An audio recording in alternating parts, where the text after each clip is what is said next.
যে কোনো সংকটে আবেগের বশবর্তী না হয়ে ধৈর্য ও নামাজের মাধ্যমে আল্লাহর সাহায্য চাওয়া হলো কোরআনী পদ্ধতি। আল্লাহ তাআলা ইরশাদ করেন, ইয়া আইয়ুহাল্লাযীনা আমানুস্তাঈনু বিস-সাবরি ওয়াস-সালাহ ইন্নাল্লাহা মা'আস সাবিরিন। অর্থাৎ হে মুমিনগণ, তোমরা ধৈর্য ও নামাজের মাধ্যমে সাহায্য প্রার্থনা করো, নিশ্চয় আল্লাহ ধৈর্যশীলদের সাথে আছেন। বিপদের সময় বা ফিতনার ঘনঘটা দেখলে নফল নামাজ, সালাতুল হাজত পড়া এবং আল্লাহর উপর পূর্ণ ভরসা রাখা, তাড়াহুড়ো করে কোনো উগ্র সিদ্ধান্তে না যাওয়া। ফিতনা থেকে বাঁচার জন্য নবীজির 5টি নির্দেশ। প্রিয় নবীজি সাল্লাল্লাহু আলাইহি ওয়াসাল্লাম 5টি বিষয়ের নির্দেশ দিয়েছেন। 1. জামাতবদ্ধ থাকা। 2. নেতার কথা মনোযোগ দিয়ে শোনা। 3. আনুগত্য করা। 4. হিজরত করা, আল্লাহর অপছন্দনীয় বিষয় ত্যাগ করা। 5. আল্লাহর পথে জিহাদ করা। ফিতনার সময় ইবাদত বন্দেগী বাড়িয়ে দেওয়া। আল্লাহর প্যারা হাবিব বলেন, আল ইবাদাতু ফিল হারজি কা হিজরাতিন ইলাইয়া। ফিতনার সময় ইবাদত করা আমার দিকে হিজরত করার মতো। তিরমিজির হাদিস, 485 নম্বর হাদিস।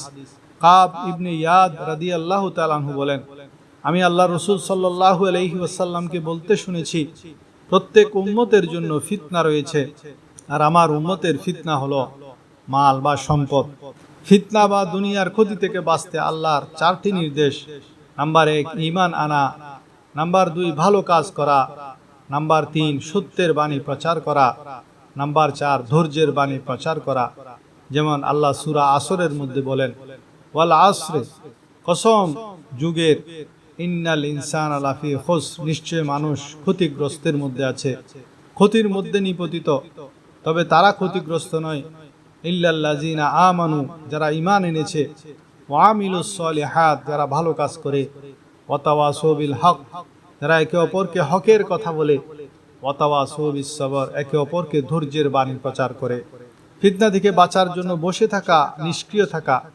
যেমন হাদিস শরীফের মধ্যে আছে, নবীজি ইরশাদ করেন, অচিরে এমন কিছু ফিতনা বিশৃঙ্খলা দেখা দিবে, যাতে বসা ব্যক্তি দণ্ডায়মান ব্যক্তির চেয়ে উত্তম হবে, আর দণ্ডায়মান ব্যক্তি পথচারী ব্যক্তির চেয়ে উত্তম হবে, পথচারী ব্যক্তি দ্রুত গমনকারী ব্যক্তির চেয়ে উত্তম হবে, আর যে ব্যক্তি সেই ফিতনার দিকে উকি দিবে, ফিতনা তাকে গ্রাস করে নেবে। এমত অবস্থায় যে ব্যক্তি কোনো আশ্রয়স্থল বা নিরাপদ জায়গা পাবে, সে যেন সেখানে আশ্রয় নেয়। ফিতনার সময় নিজের তরবারি ভেঙে ফেলার নির্দেশ। যখন মুসলমানের মধ্যে ফিতনা হয়, যুদ্ধ হয়, তখন কি করবেন, এ ব্যাপারে নবীজি ইরশাদ করেন, যার ওট আছে সে যেন তার ওটের সঙ্গে, যার বকরি আছে সে তার বকরির সঙ্গে, যার জমি আছে সে তার জমি নিয়ে ব্যস্ত থাকবে। তিনি প্রশ্ন করলেন, যার এসবের কিছুই নেই? নবীজি বললেন, সে যেন তার তলোয়ারের দিকে মনোনিবেশ করে এবং পাথরের আঘাতে তরবারির ধার চূর্ণ বিচূর্ণ করে দেয়, অতঃপর যথাসাধ্য চেষ্টা করে সেই ফিতনা থেকে মুক্তি পাওয়ার। সহজ কথায়, যখন সমাজ বা রাষ্ট্রের অবস্থা এমন হয় যে হক বা বাতিল চেনা কঠিন হয়ে পড়ে, তখন কোনো পক্ষ না নিয়ে নিজের সংশোধন ও ব্যক্তিগত কাজে মগ্ন থাকাই রাসূলুল্লাহ সাল্লাল্লাহু আলাইহি ওয়াসাল্লামের নির্দেশ।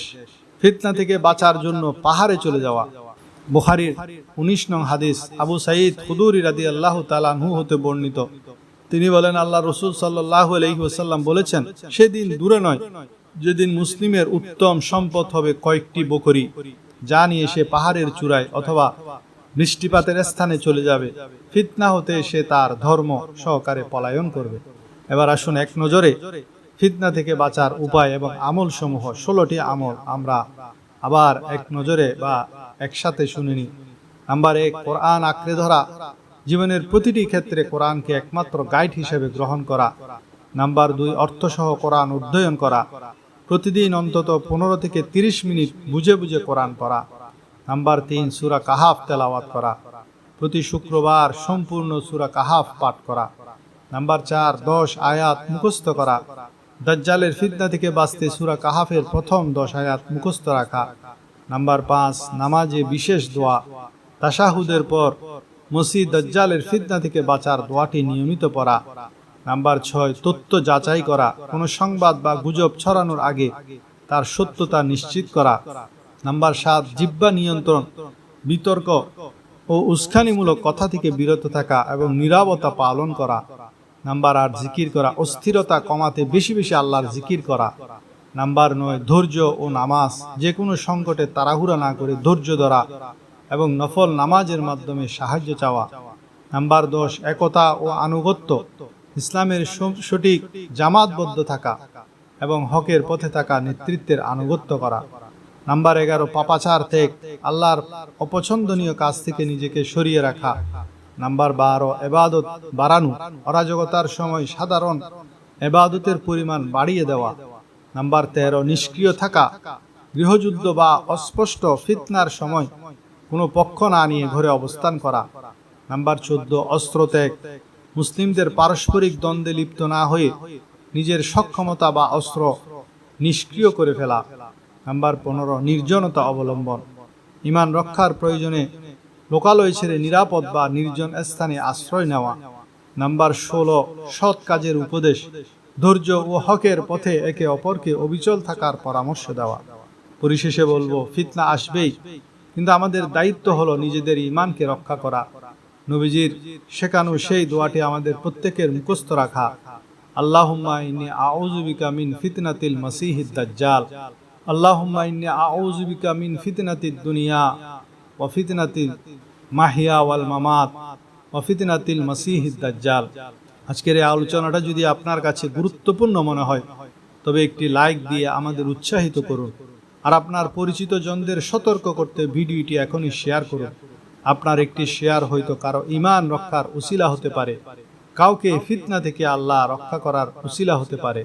আল্লাহ আমাদের সকলকে সকল প্রকার ফিতনা থেকে হেফাজত করুন, আমিন।